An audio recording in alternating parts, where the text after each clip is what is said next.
إن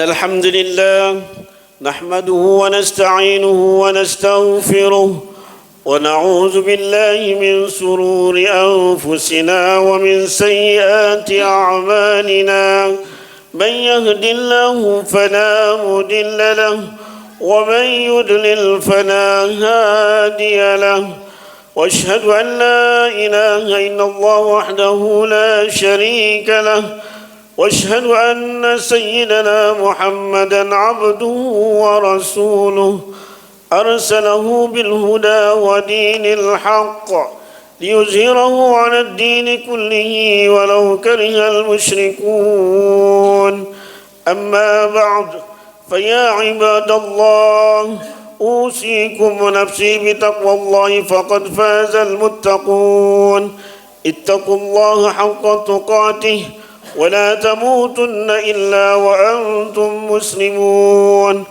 وقال الله تعالى في القرآن الكريم أعوذ بالله من الشيطان الرجيم يا أيها الناس اتقوا ربكم الذي خلقكم من نفس واحدة وخلق منها زوجها وبث منهما رجالا كثيرا ونساء واتقوا الله الذي تساءلون به والأرحام إن الله كان عليكم رقيبا يا أيها الذين آمنوا اتقوا الله وقولوا قولا سديدا يصلح لكم أعمالكم ويغفر لكم ذنوبكم ومن يطع الله ورسوله فقد فاز فوزا عظيما.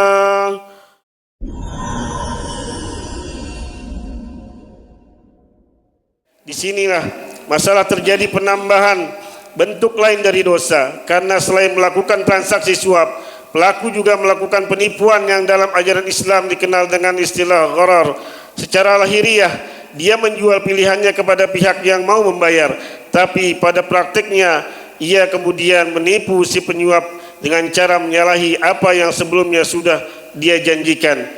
Sangatlah ironis jika praktik ini menjadi hal yang mayoritas adalah orang muslim, padahal menurut agama Islam keberkahan akan lenyap bagi bangsa yang terbiasa dengan kehidupan dan maksiat.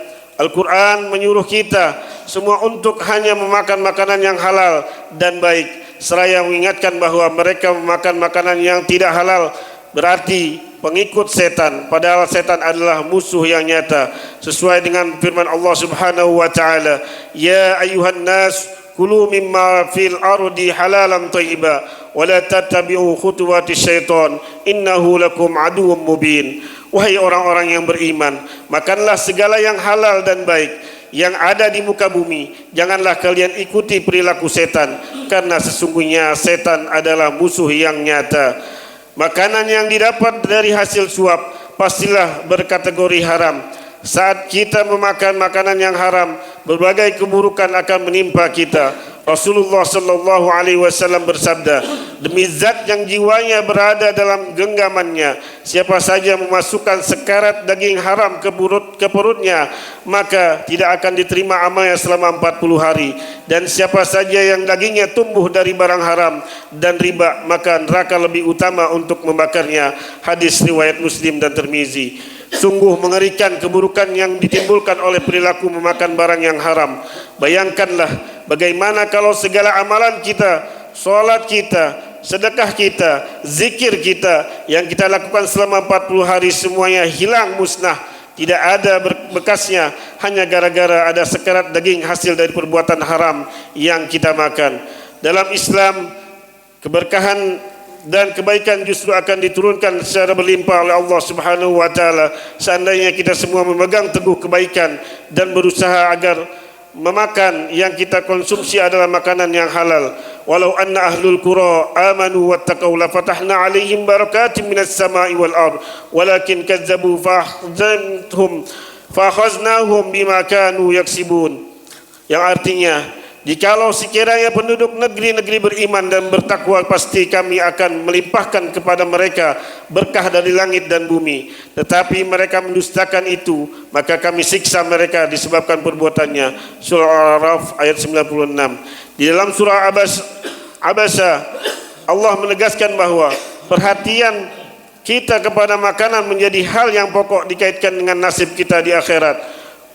Qutilal insanu ma akfarah min ayyi syai'in khalaqah min nutfatin khalaqah faqadarah min nutfatin khalaqahu faqaddarah thumma as-sabila yassarah thumma amatahu fa'akbarah thumma idza syaa'a ansarah kalla lamma yaqdi ma amarah falyanzuril insanu ila ta'amih.